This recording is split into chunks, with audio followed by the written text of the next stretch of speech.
Hi అండి. ఎలా ఉన్నారు అందరూ? ఇవాళ నేను మీతో ఇంకో విషయం షేర్ చేసుకుందాం అనుకుంటున్నాను. అదేంటి అంటే, నిన్న నాకు చాలా అనీజీగా ఉండిందండి. ఎందుకంటే 2 డేస్ ఏమైందంటే కంటిన్యూగా నేను 3:00కి పడుకోవడం జరిగింది. ఐ నో అది కరెక్ట్ కాదు అంత లేట్‌గా పడుకోవడం. బట్ నాకు చాలా పనులుండే, పర్సనల్ థింగ్స్ ఉండే చేసేవి. సో, అందువల్ల అలా లేట్ అయ్యింది నాకు. సో, దాని ఎఫెక్ట్ నిన్న నాకు చూపించిందనమాట.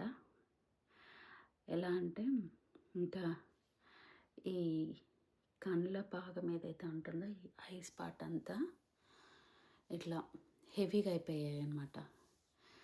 ఆహ్, ఐస్ ఐస్‌లోకి ఇట్లా వాటర్ కూడా రావట్లేదు. ఇంకా నేనేం చేశానంటే, మధ్యలో మధ్యలో అప్పుడప్పుడు వాటర్ తాగుతూనే ఉన్నాను.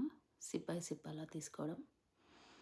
చేసినాక కూడా కొంచెం సేపు తర్వాత డిఫరెన్స్ కనిపించింది. కాకపోతే ఇంకా ఈవినింగ్‌కి ఆహ్, ఫుల్ చాలా చేంజ్ కనిపించింది. ఎలా అంటే, ఈ 2 చెవులల్లో ఇట్లా, ఇట్లా గుమ్మన్నట్టుగా బరువెక్కిపోయినాయన్నమాట. మాయిశ్చర్ లేకుంటే ఎలా ఉంటుందో మనకి అలా.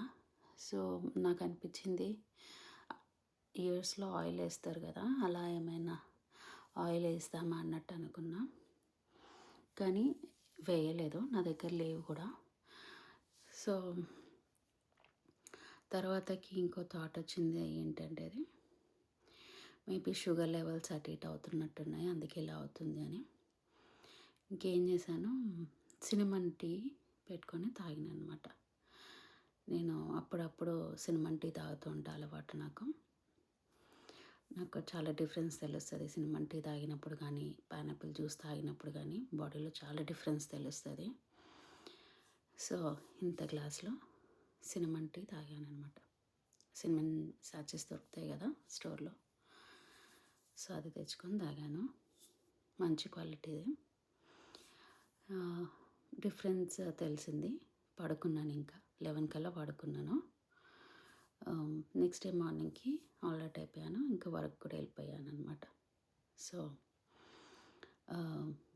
అప్పుడప్పుడు మనకి మనం అలా మోటివేట్ చేసుకోవాలన్నమాట. ఏం కాదు, పర్వాలేదు, ఓకే అయిపోతావు అన్నట్టుగా. సో, ఓకే అయిపోయాను. బాయ్.